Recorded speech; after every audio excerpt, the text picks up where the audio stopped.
Hi friends, అందరూ బాగున్నారా? ఈరోజు ఒక చిన్న మాట మనం చెప్పుకుందాం. అదేంటంటే, బైబిల్లో దేవుడు మనకి నిజమైన దేవుడు ఎక్కడ కనిపిస్తాడు, ఏ సందర్భంలో కనపడతాడు, ఇది మనం చూడాలి. మరి ముఖ్యంగా ఆ బైబిల్లో ఉన్న ఈ దేవుడు నిర్గమకాండం 3వ అధ్యాయం ఈ సినారియోలో ఆయన ఒక మాట చెప్తాడు. నేను ఉన్నవాడను, అనువాడనై ఉన్నాను అంటాడు.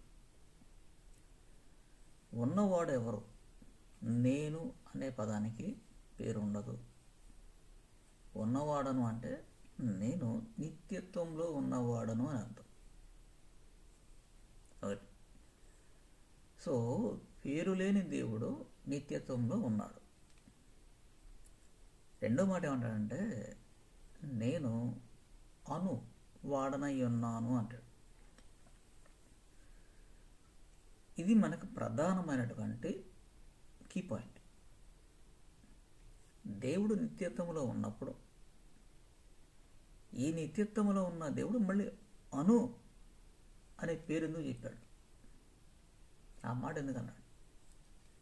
ఈరోజు కూడా ఈ మాట సమాజంలో ఉంది. ఏమన్నారంటే అనులిపి, అనుస్క్రిప్ట్, అలాగే సినిమాల్లో పెడుతున్నారు. హీరోయిన్కి అను అని పేరు పెడుతుంటారు. మన మధ్య మనకు తెలియకుండా ఈ పేరు ఉంది సమాజంలో, తెలుగు సమాజంలో ఈరోజు కూడా ఈ పేరు మన మధ్య నడుస్తుంది. బైబిల్లో నిర్గమకాండం ఈ 14-12 వచనాల్లో 14వ వచనంలో ఆయన అంటాడు, నేను ఉన్నవాడను, అనువాడనై ఉన్నాను అంటాడు. ఆదికాండం 1వ అధ్యాయంలో చూస్తే దేవుడు భూమిని, ఆకాశములను సృజించెను అంటాడు. వాస్తవంగా దేవుడికి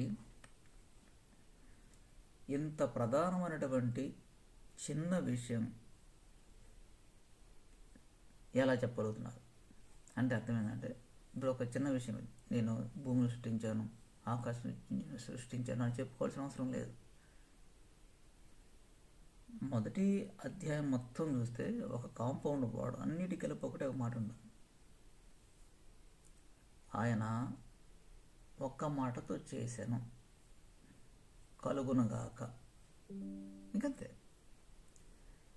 కలుగునగాక అని సృష్టి చేసిన దేవుడు మళ్ళీ భూమిని, ఆకాశాన్ని సృష్టించినప్పుడు నేనే అని ఎందుకు చెప్పుకోవాలి? ఇది మనం ఆలోచించాల్సినటువంటి విషయం. గత వీడియోలో ఏం చెప్పానంటే, త్రిశూలం ఎలా వచ్చింది, ఏ బేస్ చేసుకొని ఆ త్రిశూలం వచ్చిందో చెప్పారు. వాస్తవం చెప్పాలంటే, సృష్టిలో దేవుడు సమస్తమును కలుగునగాక అనే మాటతో చేశాడు. ఈ సృష్టిలో మానవుడు ఒక్కడినే ప్రత్యేకంగా చేశాడు. అదేనా దేవుడు గొప్పతనం అది. ఇప్పుడు ప్రతివాడు ఏమంటాడంటే, యేసుక్రీస్తు ఎవడరా, వాడెవడు, ఈడెవడు అని చెప్తుంటాడు. యేసు అనే మాటకు అర్థం వెలుగై ఉన్నవాడు అని అర్థం. వెలుగై ఉన్నవాడు క్రీస్తు, కృష్ణ, తెలుగు పదం చూస్తే. అయితే ఈ యేసు క్రీస్తు ఆదిలో ఎవరి రూపంలో ఉన్నాడట? ఆయన నేను ఉన్నవాడను అనే రూపంలో ఉన్నాడు ఆయన. మనం ఒకసారి ఆదిలోకి వెళ్ళాల్సిన అవసరం లేదు. యోహాను గ్రంథాన్ని పట్టుకొని ఆది అందు ఉంది, ఆదిలో కాబట్టి ఈయన అన్నాడు, ఇవి కాదు చెప్పాల్సింది. యోహాను జీసస్ క్రైస్ట్కి దగ్గరగా ఉన్నాడు కాబట్టి, ఆయన చూశాడు కాబట్టి, ఆయన చరిత్ర, ఆయన యొక్క నడవడిక, ఆయన చేసినటువంటి అద్భుత కార్యాలు చూసి భూమి మీద దేవుడు ఎప్పుడు చూడలే, దేవుడిని ఎవ్వడు చూడలే, చూసినోడు లేడు. ఆయన పాయింట్ ఆఫ్ వ్యూలో రాశాడు, చూసినాడు ఎవడు లేడు. ఈ నామం తప్ప భూమి మీద ఇంకో నామం లేదు అని కన్ఫర్మ్ చేశాడు యోహాన్. అంటే ఈరోజు మనం ఏం చేస్తున్నాం దాన్ని పట్టుకొని ఇక్కడ యోహాన్ రాశాడు కదా అంటున్నాం. యోహాను రాసిన దాన్ని మనం రూఢిపరచకూడదు. మనకి ఏమైతే దేవుడు మాట్లాడాడు, యోహాను కనపడిన దేవుడు మనకు కూడా కనపడాలి. ఇది ప్రధానమైన విషయం. అందరికి కనపడాలి, ఒకరికి కాదు. యోహాను ఒక్కడికి ఎందుకని? ఈ రోజున చాలామంది సంఘాలు పెట్టి నేను పెద్ద టెస్టిమోనీ ఇచ్చుకుంటే ఇదంతా ఫేక్. అది ఈవెన్ జీసస్ క్రైస్ట్ కూడా ఏమంటాడంటే మీ యొక్క సాక్ష్యాల వలన ఉపయోగం లేదు, నాకు అసహ్యం అవి అంటాడు. తెలుసా మీకు? అది కూడా యోహాను గ్రంథంలో రాసి ఉండదు. మీ సాక్ష్యాలతో నాకు పని లేదు, అవి అసహ్యం. అంత తాగేవాడు తాగి తిని చావుపోయేవాడు నన్ను బతికించని అనడంలో పెద్ద ఇష్యూ కాదు. ఇష్టం వచ్చిన గాలి తిరిగేసి రోగం వచ్చిన తర్వాత నన్ను బతికించు అని ఏదో ఒక దేవుడిని పట్టుకొని ఏలబడితే ఎవడో ఒక దేవుడు పట్టాడు, ఎవడెవడో యేసునామం అంట కాబట్టి తగ్గించాడు అని చెప్పడంలో తప్పులేదు. అంతటితో సరిపోదు. అది అసహ్యమైనటువంటి క్రియలు సాక్ష్యాలు అనేవి. సాక్ష్యం అనేది ఎలా ఉండాలంటే నువ్వు అనుభవించే ఉండాలి.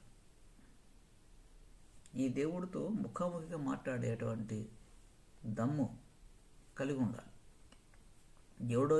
దేవుడు అని చెప్పి నిర్ణయిస్తే కుదరదు. వాక్యం చదివే ప్రతివాడు పీఠాలెక్కి యేసునామం నామేన్ యెహోవానామం నామేన్ ప్రార్థించేవాడు కాదు.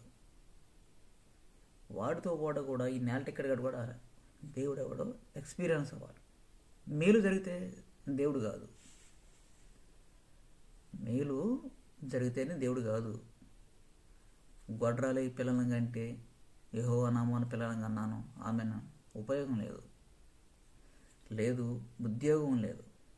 ఒక ఉద్యోగం నాకు రావాలి, ప్రభా స్తోత్రం, కుదరదు. ఇవి ఇచ్చినంత మాత్రం దేవుడు కాదు. ఎందుకంటే దేవుడు తెలుసు నీకేం కావాలిందని. ఇక్కడ దేవుడికి కావాల్సింది ఏంటంటే నువ్వు భూమి మీద దేవుని యొక్క వాక్యాన్ని ఎంతవరకు నేర్చుకున్నావు, ఈయనెవరు అనేటువంటి ఒక ఆలోచన విధానాన్ని నువ్వు కలిగి కనీసం వాక్యాన్ని చెప్పుకొని ఆ వాక్యంలో ఉన్న దేవుని గ్రహించి సమాజాన్ని చెప్పాలి. అయితే ఈ విషయాన్ని మానవుడు మర్చిపోయాడు. ఏ కాడికి ఈ రోతకంటూ పోయాడు.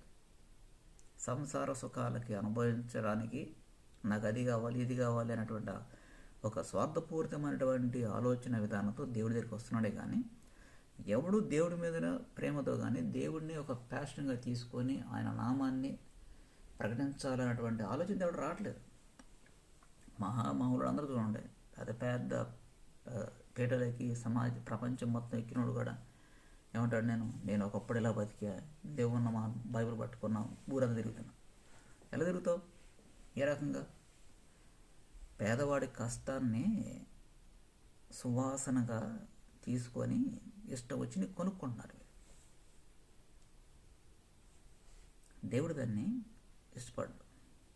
ఈ రోజున ఉన్న క్రిస్టియానిటీలో ప్రతి వాడు రేపు నరకానికి పోతాడు. ఇది 100% నేను చెప్తున్నాను, కన్ఫర్మ్. ఇది ఈ రోజున ఉన్న క్రిస్టియానిటీలో ఉన్న ప్రతి పాస్టరు ప్రతి వాడు ఎవడైనా కలవరే కాదు, బొగుడ కాదు, బొచ్చు కాదు, ఎవడు కాదు, దొంగలీలంతా నరహంతకులు బైబిల్ పట్టారు.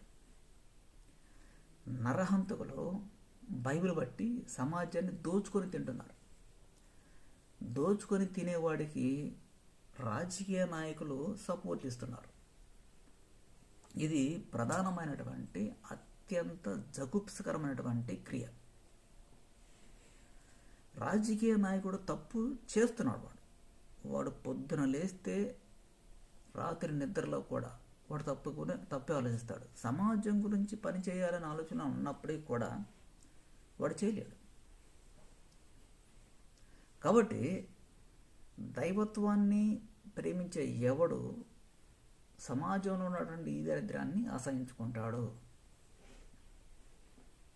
రాజకీయ నాయకుడిని సరిచేయాలని చూస్తాడు, సమాజాన్ని సరిచేయాలని చూస్తాడు. సమాజంలో ఉన్నటువంటి ఆ నీచత్వం ఏంటో ఎందుకు వచ్చిందో చెప్పగలిగినవాడు అవుతాడు. ఇదేమీ లేకుండా పొద్దున లేస్తే సాయంత్రం వరకు దేవుడు మెల్లకి చేయబోతున్నాడు, మీరు నిద్ర లేకుండా ప్రార్థన. ఈ తప్పితే ఏమి లేదు ఇక్కడ చర్చలో. సమాజానికి ఒక రోతని వీళ్ళు ఎక్స్ప్లెయిన్ చేస్తున్నారు.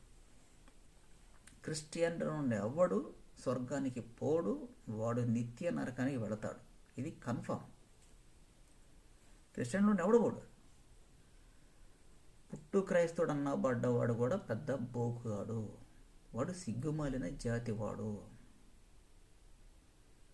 భారతదేశంలో పుట్టే ప్రతి వాడు భారతీయుడు అవుతాడు, క్రిస్టియన్ అవడు, ముస్లిం అవడు. లేదు, హిందూ దేశంలో పుట్టే ప్రతివాడు హిందువు అవుతాడు, అంతేగాని వాడు క్రిస్టియన్ అవడు, ముస్లిం అవడు, సిక్ అవడు, ఎవడు కాడు. ఈ హిందూ దేశంలో పుట్టే ప్రతివాడు హిందూయిజంలో నుంచి కొంచెం బయటకు వస్తాడు. ఎలాగా? బౌద్ధ మతం అంటాడు. హిందువు బౌద్ధ అవ్వచ్చు, ఒక హిందువు క్రిస్టియన్ అవ్వచ్చు, ఒక హిందువు సిక్ అవ్వచ్చు, అంటే సిక్ మత స్థాపకుడు గురునానక్. వాడు మార్గాలు ఎంచుకోవచ్చు దేవుణ్ణి ప్రార్థించే విధానంలో, అంతేగాని నిజ దేవుడిని మాత్రం తెలుసుకోడు. హిందూ మతం అంటుంది. ఈరోజు కూడా థియాలజీన్స్ ఏమంటారంటే చాలామంది హిందూ రిలీజియన్ అంటారు. నాన్ సెన్స్ అది, పనికి మళ్ళిన చెత్త. థియాలజీ అంటేనే అసహ్యం వేసింది. నేను చెప్పే పాయింట్ వాడు అర్థం చేసుకోడు, అర్థం చేసుకున్నా కూడా దాన్ని ఒప్పుకునేటువంటి స్థాయి వాడికి ఆ బ్రెయిన్ లేదు. హిందూయిజంలో ఉన్నవాడు, హిందూయిజం వేరు, హిందువు వేరు. హిందూ అంటే దేశం యొక్క పౌరసత్వాన్ని తెలియజేస్తుంది. భారతదేశం అంటే 3 ప్రధానమైన కల్చర్లు కలిగినటువంటి భాష. భా అంటే బైబిల్, బయలు దేవతల కాండాన్ని కలిగినటువంటి, అంటే బైబిల్ కల్చర్ కలిగినటువంటి మొదటి అక్షరం బా. రా అంటే ఐగుప్తు సామ్రాజ్యాన్ని ఆధారంగా చేసుకొని ఆ కల్చర్ని అనుభవిస్తున్నాం కాబట్టి మనం. రా అంటే సూర్యుడు, రాముడు అంటాం కదా. బాబెలు, భారత్, తియమత్. ఇప్పుడు మనం ఏం చెప్పాలంటే ప్రాచీన గ్రంథమైనటువంటి ఈ బైబిల్ సబ్జెక్ట్ చదివితే దాంట్లో ఏమంటాడంటే ఆయన, నేను అనువాడనై ఉన్నాను అంటాడు. అను ఎవరవుతారు? ఇప్పుడు అను అనే కాన్సెప్ట్ ఎక్కడి నుంచి వచ్చింది? సుమేరియన్ కల్చర్లో ఈ యొక్క అను అనేవాడు ప్రధానమైన దేవుడు. ఈ దేవుడికి ఒక భార్య ఉంటుంది. ఆ భార్య పేరు కి. కి అంటే ఏంటి? అది ఎవడికి అర్థం కాదు. కి అనగా భూమి, అను అంటే హెవెన్. ఈ అను అనేవాడు ఏమంటాడంటే నాకు ఎంతమంది భార్యలు అంటే ఇవి మానవుడు సృష్టించాడు. ఒక తలా తోక లేనటువంటి కాన్సెప్ట్ ఇదంతా. బలమైనటువంటి కల్చర్, మిత్, మైథాలజీ అంత దారుణంగా సమాజాన్ని ఏలింది. ఈ మిత్తుల్లో ఏముందరా అంటే, ఈ మైథాలజీలో ఏముందరా అంటే జగుప్స్కరమైనటువంటి పనులు ఉంటాయి. అవి చేసేది ఎవడంటే, ఇదిగో ఈ పీఠాలు ఎక్కినవాడు, పెద్ద పెద్ద స్థానాన్ని నిలబడి నేను తోపు తుపాకి అనేవాడు. వాడేమన్నా చేయొచ్చు. కింద బలహీనుడు, ప్రీకివాడు, వాడేం మాట్లాడాడు, వాడు ఇంక సపోర్ట్ ఇస్తాడు. ఆ సందర్భంలో మొదలైనటువంటి దేవీ దేవతల సిద్ధాంతం అదంతా. కానీ ఈ దేవుడు ఎవరితో మాట్లాడుతున్నాడు ఇప్పుడు? ఈ దేవుడు నేను ఉన్నాను అని చెప్పగలిగిన దేవుడు ఎవరితో మాట్లాడుతున్నాడు? మోషేతో మాట్లాడుతున్నాడు. ఏ రూపంలో? ఒక మండుచున్న పొదల మధ్య అగ్ని రూపంలో మాట్లాడుతున్నాడు. ఈ మాట్లాడే దేవుడు ఇది ఈ రోజు కూడా ఆ దేవుడు నీకు చూడాలి. యేసునామంలో ఈ చీలలు కొట్టించుకున్నాను కాబట్టి నేను చూశాను, నేను కాబట్టి నేను చర్చలు పెట్టా. ఇది దరిద్రం. నువ్వు యేసుక్రీస్తు నామాన్ని పట్టుకున్నావు అంటే నువ్వు ఆదిలో ఎవరై ఉండాలి అని ప్రశ్నించే దమ్ము నీకు ఉండాలి. నేనేం పుడతాయని క్రిస్టియన్ కాదు, మేము బొమ్మలు పూయించుకున్న బతికిన అది కూడా. అర్థమైందా? మాకు యేసుక్రీస్తు ఎవడో తెలియదు. కొన్ని సందర్భంలో మా అమ్మగారికి హెల్త్ బాగానప్పుడు కొంచెం నమ్ముకున్నాం, తగ్గింది. అక్కడి నుంచి నా ఆలోచన మారింది. ఈ దేవుడు ఎవరు? ఇంత నీచత్వంలో ఈ దేవుడు ఎందుకు వదిలేశాడు ఈ సమాజాన్ని? ఈ సమాజాన్ని ఇంత నీచత్వంగా వదిలేసిన ఈ దేవుడు ఎందుకు దేవుడు అయ్యాడు? మిగిలిన దేవుళ్ళు ఎవరు అని నా జీవితంలో స్కూల్ మొదలు కాకముందే అన్వేషణ మొదలుపెట్టాను. 6వ తరగతికి వచ్చే సమయానికి ఇటువ ఒక సాంఘిక శాస్త్రం పుస్తకం కింద ఏముంటుందంటే, అంటరాని నేరం అని రాసి ఉంటే దేశం యొక్క దౌర్భాగ్యం ఇదే అని అప్పుడు గమనించాను. దేవుడు నాకు ఐక్యూ లెవెల్ అప్పుడే అంత హై లెవెల్ ఇచ్చాడు. ఏమో ఒకవేళ దేవుడు తన యొక్క నామాన్ని ఇంకా ఎక్కువగా సమాజానికి ఇవ్వడం కోసం మా ఇంట్లో మా అమ్మ ద్వారా కార్యం చేసాడేమో, అది నాకు ఇంకా రీసెర్చ్ ఓరియంటెడ్కి వెళ్ళిపోయింది, పరిశోధన స్థాయికి వెళ్ళిపోయింది. నేను తప్పలేదు. ఎందుకంటే దేవుడు రాబోయే కాలాన్ని, రాబోయే తరాన్ని ఒక స్థిరమైనటువంటి దైవజ్ఞానం కలిగిన తరంగా మార్చాలంటే ఇంట్లో ఏదో జరగాల్సిందే. అది కీడు కావచ్చు, మేలు కావచ్చు. కనుక ఆ సందర్భంలో వచ్చినోడు నేను. నా ముందు ఆలోచన విధానం కామెంట్లు చేసేటప్పుడు జాగ్రత్తగా ఉండాలి. నువ్వు ఎలా మాట్లాడితే నేను డబ్బులు మాట్లాడతాను. ఎందుకంటే ఈ బైబిల్లో ఉంటాయి ఆ పదాలన్నీ. ఈ పదాలన్నీ దాంట్లోనే ఉంటాయి. పదాలు మొత్తం అవే నీచమైన పదాలు. సృష్టి ఆరంభంలో ఉండవు మళ్ళీ ఆ పదాలు.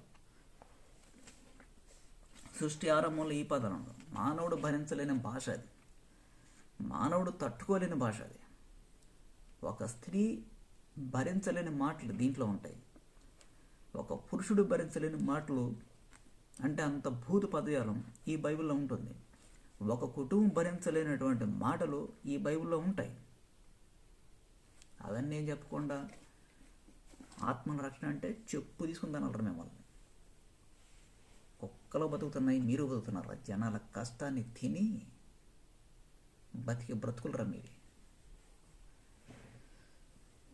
మరీ నీచత్వం అయిపోయింది.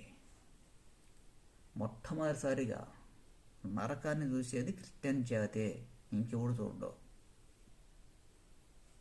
ఎవడు లేడు. మొట్టమొదటిసారిగా దరిద్రాన్ని అనగా ఈ అగ్ని గుండాన్ని చూసేది క్రిస్టియన్ జాతే. ఆడు కలవరు కావచ్చు, కలవరించేవాడు కావచ్చు, హోసన్న కావచ్చు, ఎవడైనా కావచ్చు, ఎవడైనా కావచ్చు. నేను అందరూ చర్చికి వెళ్తా, వాళ్ళని ప్రేమించి కాదు, దేవుడిని ప్రేమించి చర్చికి వెళ్తాను. చర్చిలోకి వెళ్ళి కాసేపు కూర్చొని వచ్చేస్తాను. ఇక ఆడేం చెప్తాడని నాకు అనవసరం. చెత్త బుడబుక్కలు అంత నీచేతం చెప్తాడు. ఆ చర్చిలోకి వెళ్ళి కాసేపు కూర్చొని ప్రే చేసుకొని వస్తాను. నేను చేసే పని. అంతేగాని అయ్యగారు ఏం చెప్తాడు నోరు తీసుకొని వస్తాం కాదు. వాడు చెప్పేదంతా పెట్ట కథలో, రోత కథలో, సమాజంలో జగుస్కరమైన మాటలు, దైవత్వం మాటలు ఉండవు వాడి దగ్గర.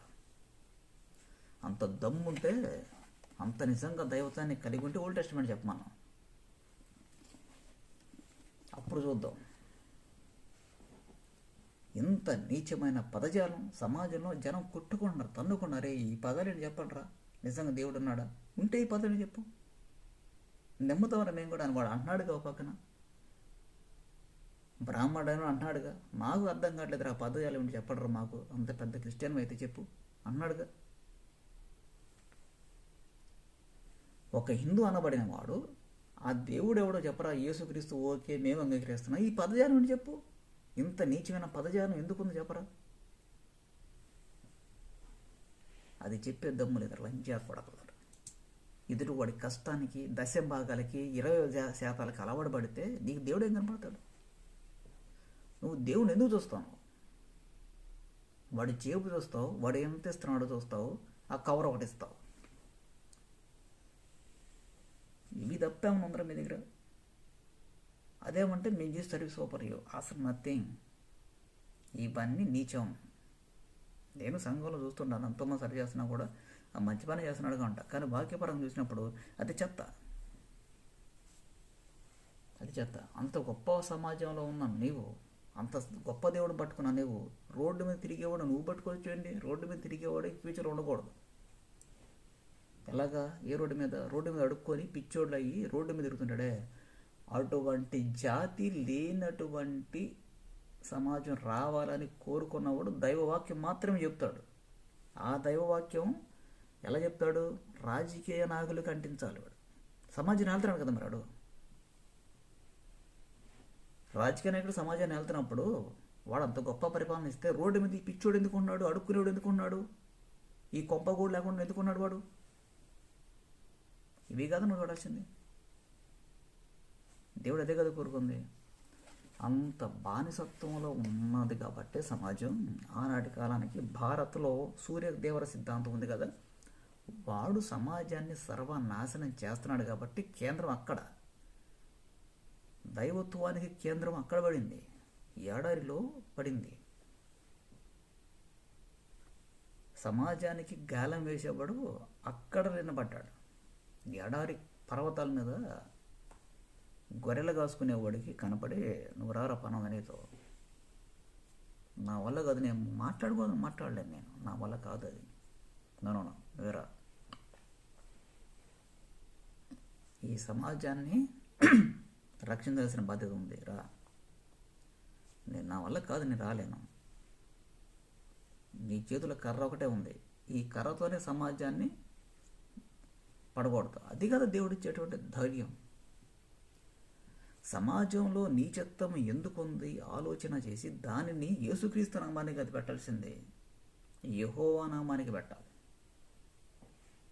యెషయా గ్రంథంలో అంటాడు దేవుడైన యెహోవా, ఈ పశ్చిమాన ఉత్తరాన ఉన్నవాడు నా పేరు చెబితేనే భయపడతాడు. తెలుసా అసలు ఆయన మాట్లాడిన విధానం, ప్రవక్తల ద్వారా మాట్లాడిన విధానం మామూలుగా ఉండదు. అసలు అగ్ని కంటే బలమైన మాటలు మాట్లాడతాడు.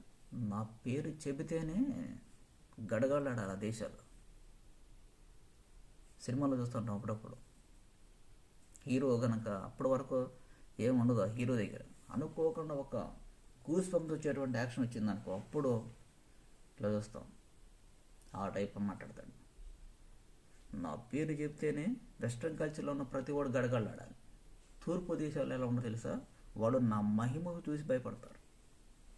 నిజమే కదా, ఎడారు అయిపోయిన దేశాలు, నిజమే కదా ఐగుప్తుని పడగొట్టిన దేవుడు, నిజమే కదా సముద్రాన్ని చీల్చిన దేవుడు, నిజమే కదా ఇన్ని రకాల పనులు భూమి మీద చేసిన దేవుడు ఆయనే. అది మహిమ.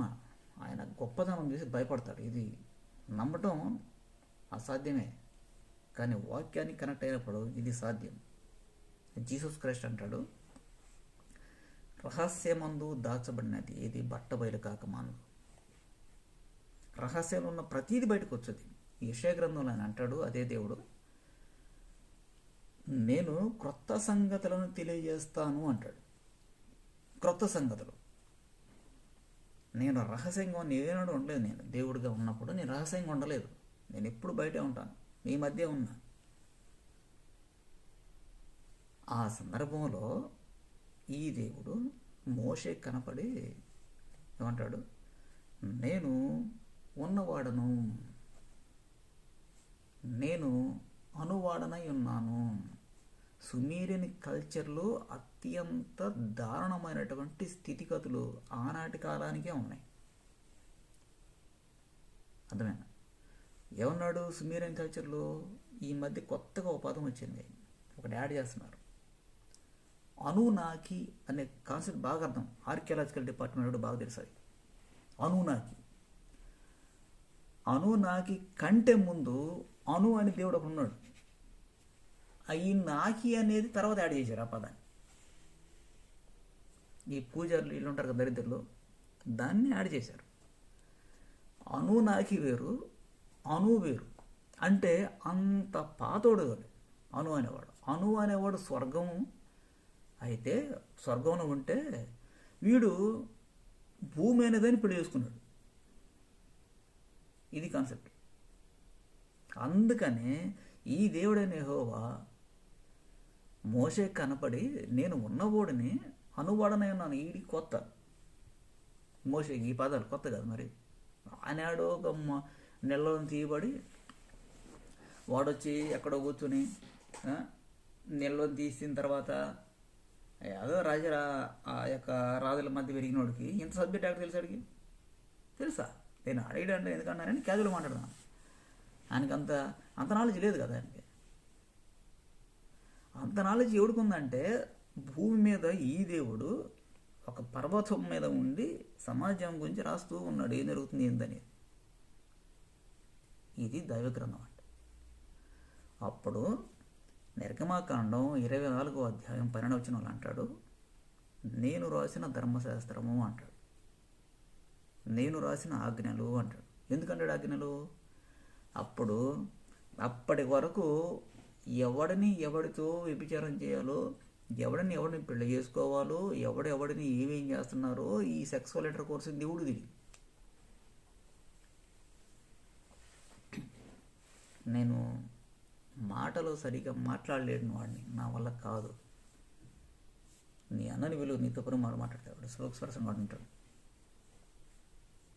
ఏం పర్లేదు వెళ్ళు, నా వల్ల కాదు, అసలు నాకేం తెలుసు, నీకేం తెలియదు, నీ దగ్గర కర్ర ఉంది కదా చూసుకోపో, నేను చూసుకున్న దాన్ని మిగిలింది అంత.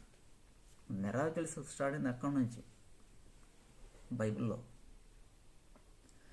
అద్భుతాలు మొదలైంది బైబిల్లో యెహోవా నామం నుంచి.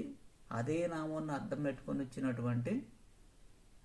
అంటే అదే నామం ద్వారా వచ్చినటువంటి ఈ జీసస్, వీళ్ళిద్దరే చేశారు, ఇంకెవ్వడూ చేయలేదు భూమి మీద, ఏ దేవుడు చేయలేదు, చేసినట్టు చరిత్రలో లేదు. వీళ్ళిద్దరే చేశారా అద్భుతాలు, ఇంకెవ్వడూ చేయలేదు. మరి ఇప్పుడు సంఘాల్లో చేస్తున్నారు కదా, ఇవన్నీ చేస్తున్నారు కదా అంటే అది ఒక రకమైనటువంటి భ్రమ లాంటిది. అద్భుతాలు ఉంటాయి, నేను కాదంటలేదు, అవి దేవుడు ఎవడికి ఇవ్వాలో వాడికి కరెక్ట్గా ఇచ్చేవాళ్ళు ఉంటారు. ఆ కరెక్ట్గా ఇచ్చిన తర్వాత దాన్ని యూటిలైజ్ చేసి పర్ఫెక్ట్ చేసేవాళ్ళు ఉంటారు. అంతవరకే. ప్రతి వాడికి దేవుడు ఇవ్వడు ఆ వరాలు. ఎందుకంటే దేవుడు కూడా హృదయాలు చూస్తాడు. ఆ హృదయం చూసి ఎవడికి ఏం కావాలి, వీడేంటి అది, వీడికి సమాజంలో బాధలు చూసి ఏమన్నా ఇబ్బంది పడుతున్నాడు, వీడికి ఏం కావాలైతే స్వస్థత క్రియ, వాడికి ఒక వరం ఇద్దాం, నువ్వు చేరాపోయి అద్భుతాలు చేయి అంటాడు. ఇప్పుడు నేను అలా కాదు, నాకు అన్నీ ఉండాలి, అద్భుతాలు ఉండాలి, సబ్జెక్ట్ ఉండాలి, దర్శనాలు ఉంటే దర్శనాలు రావాలి, ఇవన్నీ నాకు యూనివర్సల్గా రా. బైబిల్లో ఏమైతే ఉన్నాయో అవన్నీ కావాలి నాకు. ఇది నా కాన్సెప్ట్. ఒకటి కదా నాకు కావాల్సింది. అడవాడు అన్నాడు కదా, చూసిందాలు కావాలంటావంట, చూసావా ఆ టైప్లో. నాకు చూసిందాలు కావాలి. బైబిల్లో ఏదైతే ఉందో అది మొత్తం కావాలి నాకు ఒకటి సరిపోదు, నా ఉద్దేశం అంతే. అప్పుడు దేవుడు ఏమంటాడు, నువ్వు రారాటైతే ఈ వచ్చిన వాటిలో ఏం కావాలి నీకు, నాకు సబ్జెక్ట్ బాగా కావాలి, నాకు సబ్జెక్ట్ బాగా చెప్పాలి. సబ్జెక్ట్ బాగా చెప్తే వాడు అర్థం చేసుకుంటాడు, బ్రతుకుతాడు అవకాశం. అద్భుతాలు ఎవడు కావాలి? సరే ఇప్పుడు వాడికి రాకు వచ్చింది, చెయ్యట వంకర పోయింది, ఇటు తిప్పే ఉపయోగం దానివల్ల లేదు. మాట రావట్లేదు, మాట వచ్చింది, ప్రార్థన చేస్తే ఉపయోగం ఏంటి? వినపడతలేదు, ప్రభువా వాడికి నీరు శక్తి ఇవ్వంటాను, ప్రార్థన చేస్తుంది, ఏంటి ఎవడికి ఉపయోగం అది? ఆ వరం ఎవడికి ఉపయోగం? ఆ వరంతో వాడేం చేయాలి? వరం పొందినాడు ఆడేం చేయాలి? సరే ఈడంటే ఏదో చేస్తున్నాడు, ఓకే, ఈ వరం పొందినాడు, అద్భుతాలు చేస్తున్నాడు. వరాన్ని అనుభవించిన పరిస్థితి, వాడికి మాట వచ్చింది, ఏం చేస్తున్నాడు? లేస్తే బూతులు మాట్లాడడం, తాగి తందనాలు ఆడుకొని తిరుగుతూ ఉంటాడు. లేదు, వినికిడి శక్తి వచ్చింది, లేనిపోయిన దరిద్రం అంతా వింటూ ఉంటాడు, దేవుడు ఎవడు పట్టించుకోడు. ఉన్నాడు, నాకు చెవుడు వచ్చిందిగా అంటాడు, వాస్తవానికి వాడు అడ్డుకోడు. ఆ రాతుజ లైఫ్లోనే ఉంటాడు వాడికి చెవుడు ఉన్నా లేకపోయినా పెద్దగా పీకిందేం లేదు. కాబట్టి అద్భుతాలు కాదు మనకు కావాల్సింది, నా తర్వాత రాబోయే తరాలు ఎలా ఉండాలి, నా బిడ్డలు ఎలా ఉండాలి, నా బిడ్డల నుంచి వచ్చే తరం ఎలా ఉండాలి, ఇది కదా దేవుడు కోరుకునేది. అప్పుడు దేవుడు అంటాడు, వాళ్ళకి సబ్జెక్ట్ చెప్పు, వాడికి నేర్పించు. ఏం నేర్పించాలి స్వామి? నేను నా కట్టడలు ఇచ్చానే, రేపు నీ కొడుకు జనం చంపేస్తానన్నాడు, కాబట్టి వాడికి మంచి కట్టడి నేర్పు, నరహత్య చేయొద్దని చెప్పు, నా నామాన్ని పెట్టి వాడికి ఆ యొక్క సబ్జెక్ట్ చెప్పు, వాడు నేర్చుకుంటాడు. బాలుడు నడవవలసిన త్రోవను వాడికి నేర్పు. వాడు పెద్దవాడైన తర్వాత రాజకీయ నాయకుడు అనుకో, పర్ఫెక్ట్గా ఉంది, వాడు రూలింగ్ చాలా బాగుంటుంది. లేదు ఒకవేళ మంచి గవర్నమెంట్ జాబ్ వచ్చిందనుకో, ఈ గవర్నమెంట్ ఉద్యోగులకు కూడా జాబ్ వస్తే వాడు తప్పనిసరిగా వాడు లంచాలు తీసుకోడు. పోలీసులు ఉద్యోగం వచ్చిందనుకో లంచం తీసుకుంటాడు. లేదు న్యాయవాదికి వచ్చిందనుకో, ఉద్యోగం వచ్చిందనుకో వాడు లంచం తీసుకోడు. ఇవి కదా మీరు చెప్పాల్సింది భూమి మీద నరులకి. మీరు ఏ కాడికి దశంభాగాలు ఆత్మ, నాకు తెలియదు ఆత్మలు ఎక్కడున్నాయో, నీకు తెలీదు. దేవుడు ఏమంటున్నాడు, ఆత్మలు ఎలా క్రియేట్ అవుతాయో వాడు గ్రహించలేని బతుకు వాడిది, క్రిస్టియానిటీ వాడిది. ఆత్మలు ఎలా వచ్చేస్తుంది అక్కడ చూడండి, రాసి ఉంటుంది కదా. కాబట్టి ఈ దేవుణ్ణి ఎక్స్ప్లెయిన్ చేసి సమాజాన్ని చెప్పాలంటే మనకు కావాల్సిన జ్ఞానం ఓల్డ్ టెస్ట్మెంట్ నుంచే తీసుకోవాలి. న్యూ టెస్ట్మెంట్ అది నెరవేర్చబడినటువంటిది. పౌలుని తీసుకొని ఏలబడతాం అనేది కష్టం. ఈరోజు థియాలజీ చేసి కూడా అదే, పౌలుని తీసుకొని ఆడు రాసిన గ్రంథాలు పట్టుకొని ఏలబడతాం.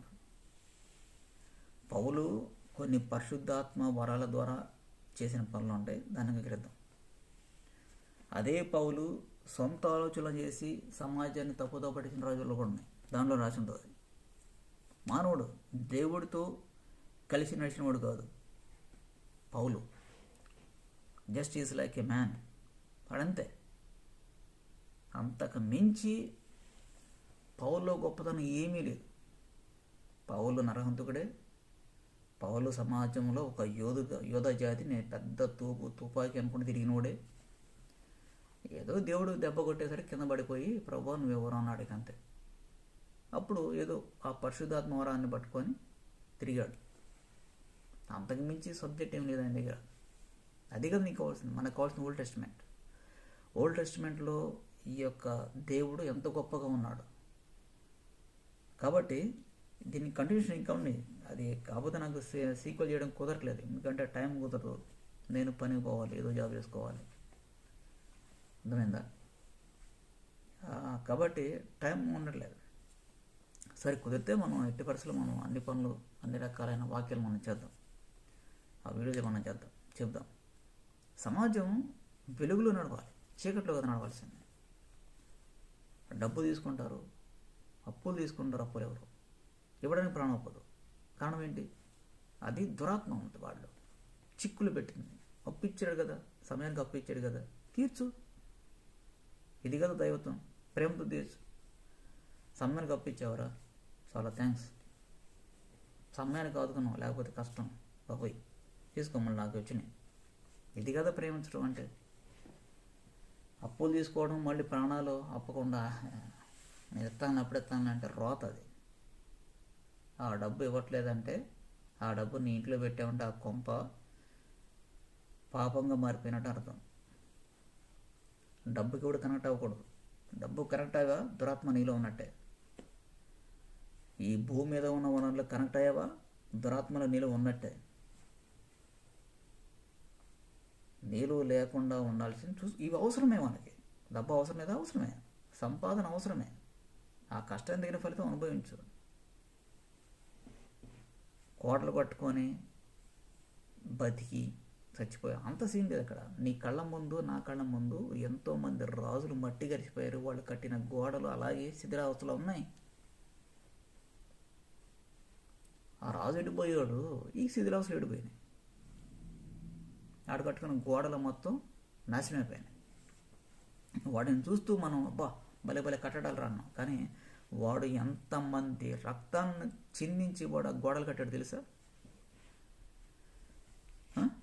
ఇది కదా నువ్వు ఆలోచించాల్సినటువంటి విషయం.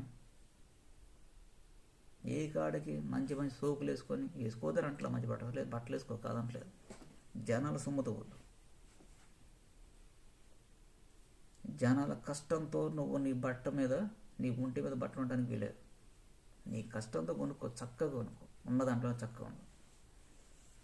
చదువు సంజయ్ లేకుండా బైబిల్ కూడా పట్టుకొని తెల్ల బట్టలు వేయడం సరిపోయిందంటరా. ముఖం పగిలిపోదు కొడకలారు కొడితే. ఎవడికి మీరు క్రిస్టియన్స్, ఎవడికి మీరు పాస్టర్లు? ఎక్కడి నుంచి నీకు దరిద్రం? చదువు సంజయ్ లేవు, ఒక పదాన్ని సరిగా చెప్పలేవు, ఒక పదం చదవడం రాదు నీకు, నువ్వు పాస్టర్ అవుతావురా? సిగ్గు ఉండదు నీకు పాస్టర్ అవుతారా ఎత్తడానికి? బుద్ధి లేని మాటలు కాకపోతే నీతి వాళ్ళ మాటలు నీతి మళ్ళీ ఆలోచన చేసేది. కొట్టుకున్నాడు వాడు, అరే భూమి ఆకాశం చేయటమేందిరా, అంతకుముందు మాది ఉంది కదరా, మా సబ్జెక్ట్ ఉంది కదరా అన్నాడు. చెప్పు అది ఎక్కడి నుంచి వచ్చింది చెప్పు. వాడు చెప్పడా, ఈ రోజున ఉన్నపాటు చెప్తున్నాను, భారతదేశంలో లేదా హిందూ దేశంలో ఉన్న ప్రతివాడు నేను చెప్పే సబ్జెక్ట్ కనుక చదవగలిగితే, కనెక్ట్ అయితే వాడు ధన్యుడు. క్రిస్టియానిటీ పనికిరాదు, అది చెత్త, రోత లైఫ్ జీవితాన్ని అనుభవిస్తున్నది.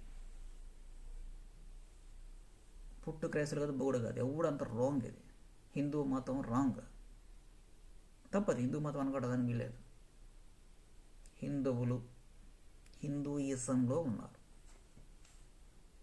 అర్థమైందా? లేదా భారతీయులు వాళ్ళ యొక్క మతాలను అనుసరిస్తున్నారు, అంతే. హిందూ మతం లేదు, తప్పు. అలా మాట్లాడని ఖండించండి. వాడు ఎవడైనా కావచ్చు, వాడు ముస్లిం అయినా సరే, వాడు క్రిస్టియన్ అయినా సరే, హిందూ అయినా సరే, హిందూ మతం అన్నాడా చిన్నజీయరైనా సరే చూపుతుందనండి. వీళ్ళంతా దొంగలు, వీళ్ళకి హిందూ మతం అనే పదానికి అర్థం కూడా తెలియదు. మన బైబిల్ చెప్పగలుగుతుంది, ఇది మాత్రమే నీకు సబ్జెక్ట్ ఇవ్వగలుగుతుంది, నీకు ఎవ్వడు ఇవ్వలేడు. ఎంతటోడైనా సరే తెచ్చుకో, నేను నిలబడతా. ఎంతటోడైనా సరే రావచ్చు. ఇంకొక విషయం ఏంటంటే, ఇప్పుడు నా దగ్గర చాలా రకాల బైబిల్స్ ఉన్నాయి అన్నమాట. దేనిలోనూ ఈ తెలుగు అంత స్వచ్ఛమైనటువంటి లాంగ్వేజ్ లేదు, తెలుసా మీకు? నీకు కనపడదు. వాడు కొట్టుకునేది అదే. ఇంగ్లీష్ వాడు ఆర్కియాలజికల్గా చాలా అంతంతో ఉంటుంది, వాడు ఎంతో చెప్పారు, ఎంతో వెళ్ళిపోతాడు. కానీ ఈ నేను ఉన్నవాడను అనువాడనై ఉన్నాను అనే కాన్సెప్ట్ వాడికి దొరకదు. వాడు కొట్టుకునేది అది. ఈ రోజు కూడా వాడు ఎక్స్టెండ్ చేసుకుంటే పోతాడే కానీ వాస్తవాలు వాడికి తెలియదు. ఇప్పుడు నా దగ్గర ఆర్కియాలజికల్ బైబిల్ ఉంది. ఆర్కియాలజికల్ బైబిల్లో కూడా ఆ పదం కనపడదు నీకు. సబ్జెక్ట్ ఇస్తాడు, అనే దేవుడు ఉన్నాడు, వాడు ఎల్ల అనే దేవుడు ఉన్నాడు, ఇవన్నీ చాలా బాగా ఇస్తాడు. దీంట్లో ఇవన్నీ చాలా బాగా ఇస్తాడు, చాలా చక్కగా ఇస్తాడు. కానీ ఈ సెంటెన్స్ కనపడదు నీకు. తెలుగు బైబిల్ గొప్పదనం అది, తెలుగు యొక్క గొప్పదనం అది. ఏమనంటాడంటే, నేను ఉన్నవాడను. ఇంగ్లీష్లో ఏముంటుందంటే ఐ ఆమ్ దట్స్ ఇట్. ఆ పదంతో సరిపెట్టేస్తాడు. కానీ తెలుగులో అలా ఉండదు. నేను ఉన్నవాడను అనువాడనై ఉన్నాను. తర్వాత నేను ఇజ్రాయేలీల దేవుడను. వాళ్ళెవడు? అబ్రహాం దేవుడిని, యాకోబు దేవుడిని, ఇస్సాకు దేవుడిని. అంతేనా? ఆ సీక్వెల్ గుర్తులేదు నాకు. అబ్రహాము, ఇస్సాకు, యాకోబు, కరెక్ట్. అబ్రహాము, ఇస్సాకు, యాకోబు దేవుడిని దేవుడు అంటాడు. ఇది కదా నువ్వు ఆలోచించాల్సింది. అబ్రహాం దేవుడు ఎవడు? అప్పుడు పరిశోధన చేయాలి. ఇస్సాకు దేవుడు ఎవడు? ఇది పరిశోధన చేయాలి. యాకోబు దేవుడు ఎవడు? వీళ్ళ ముగ్గురు ప్రధానమైనటువంటి మనుషులు బైబిల్లో. భూమి మీద ఈ మతాలు విస్తరించడానికి గల కారణం వీళ్ళ ముగ్గురే. రెండు, వాళ్ళ కంటే ముందున్నాడు ఎవడంటే అను. సుమీరియన్ కల్చర్లో అను అనేవాడు హెవెన్ని, స్వర్గాన్ని సృష్టిస్తే ఆ స్వర్గం నుంచి ఈ భూమిని సృష్టించినోడు ఎవడు? వాడి భార్య కి. అను నా కి అనేది. వీళ్ళకి పుట్టినోళ్ళు ఈ దేవి దేవతలు. సబ్జెక్ట్ చాలా బాగుంటుంది ఓల్డ్ టెస్టిమెంట్, కానీ నీకు కనపడదు. ఇది సమస్య ఇది. ఏదిరా సమస్య అంటే, దైవత్వాన్ని పరిశోధన చేసే క్రమంలో మానవుడు ఫెయిల్ అయ్యాడు. దైవత్వాన్ని వెదికే క్రమంలో మానవుడు ఫెయిల్ అయ్యాడు. ఇది ప్రధాన సమస్య. ఆ దైవత్వానికి అంటూ పోనటువంటి మానవుడు బైబిల్ పట్టుకొని తిరుగుతున్నాడు. ఇది సమస్య. చీకటిలో నడిచేవాడు బైబిల్ పట్టుకొని చీకటిలో నడుస్తున్నాడు. ఇది సమస్య. నేను పెద్ద సంఘ సంస్కర్తనే, బైబిల్ ఒకప్పుడు నేను చదివాను, ఇప్పుడు నేర్చుకున్నాను అన్న వాడు కూడా సమస్య. ఎందుకంటే వాడి కళ్ళ ముందు ఇవి కనపడుతున్నాయి, ఆగ్రహం కనపడుతున్నాయి. సరే, అంత డీప్ సబ్జెక్ట్ తెలియదు అనుకుందాం, నీకు బయటగా నీకు కనపడుతుందిగా. ఏమంటే పోలీసు వాడి వ్యవస్థ నరహత్య చేయవద్దు, ఆడు చేస్తున్నాడుగా, పోలీస్ స్టేషన్లో పెట్టి ఎలా చంపేస్తున్నాడుగా, ఏం మాట్లాడలేవా? బైబిల్లో ఏముంటుందంటే ఇవన్నీ నిర్గమాకాండం మొత్తం ఏముంటుందంటే దేవుడిచ్చిన గ్రంథాల్లో నువ్వు లంచం తీసుకోవద్దు, దేశం మొత్తం ఈ చెడ్డానికి అంటుకుపోయిందిగా, నువ్వు లంచం తీసుకోవద్దు. లంచం తీసుకున్నారా లేదా? ఏమైంది? దాన్ని ఖండించలేవా? లాయర్లు తీసుకున్నాడు, లాయర్ జడ్జి తీసుకున్నాడు, డిఎస్పీ తీసుకున్నారు, ఎస్పీ తీసుకున్నారు, వీళ్ళందరూ తీసుకున్నారు. తీసుకుంటేనే కదా ఈ సమాజం అంతా నీచత్వంలోకి వెళ్ళిపోయింది.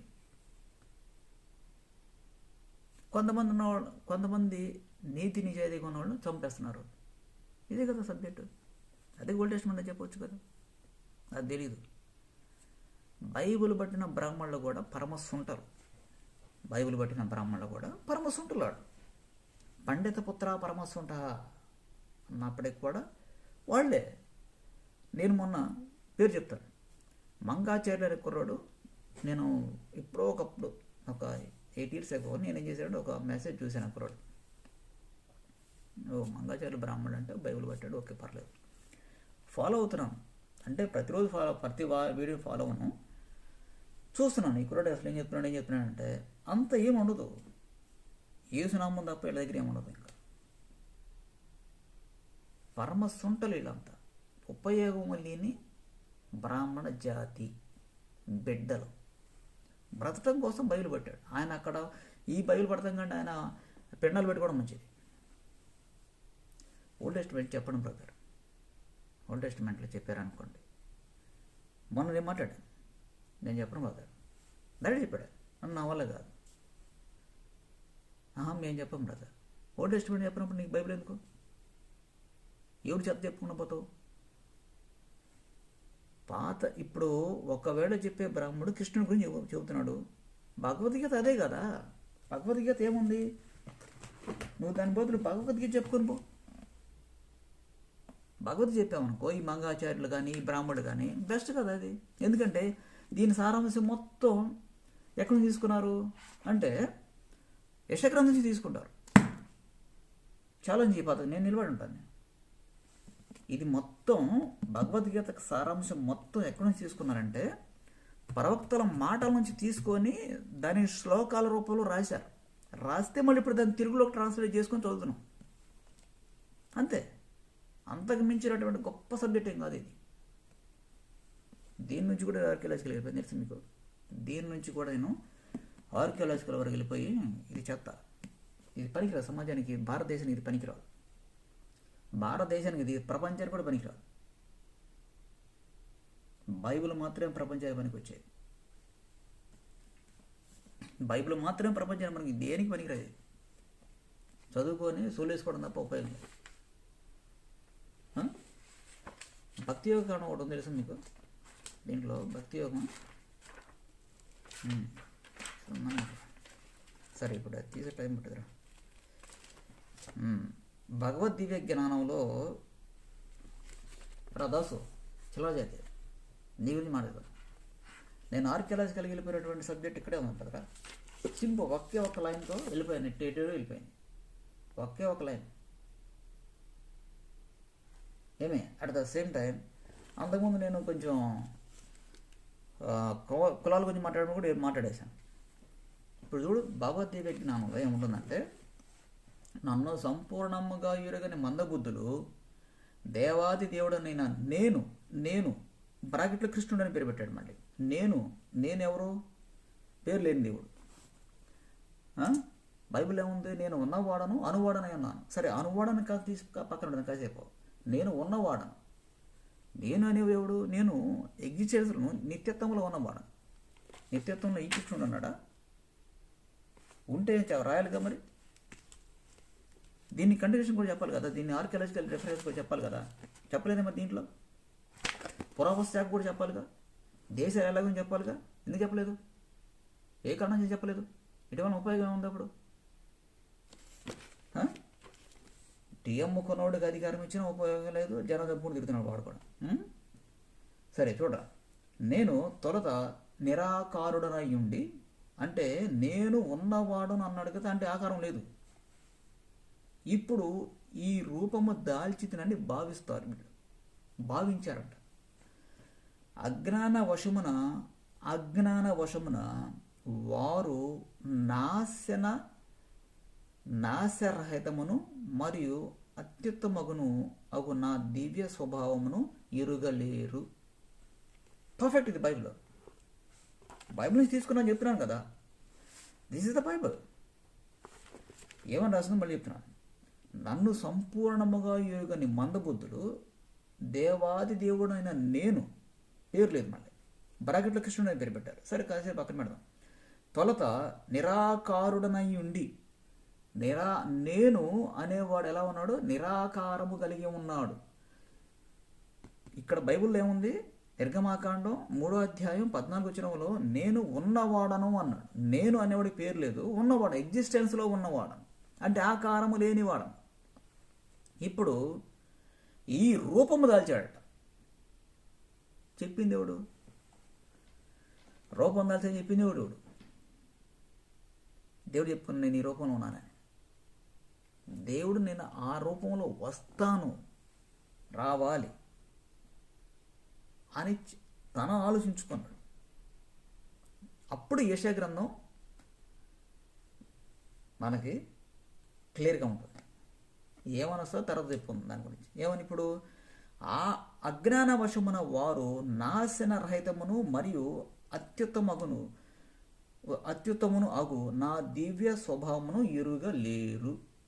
ఇంతే. చెప్పండి, దీనివల్ల ఉపయోగం ఏంటి అసలు? మరి ఈ శ్లోకం చదివానండి, బాగానే ఉంది.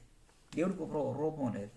మరి రూపం లేనప్పుడు దేవుడు ఎందుకంటే చేశాడు? మరి ఇది ఉంది అదేగా. ఈ అట్ట మీద ఉన్న ఈ బొమ్మలకి అట్ట లోపల ఉన్నటువంటి ఈ మాటకి ఏమైనా సంబంధం ఉందా? నేను చెప్పలేదండి, ఇది రాసినది.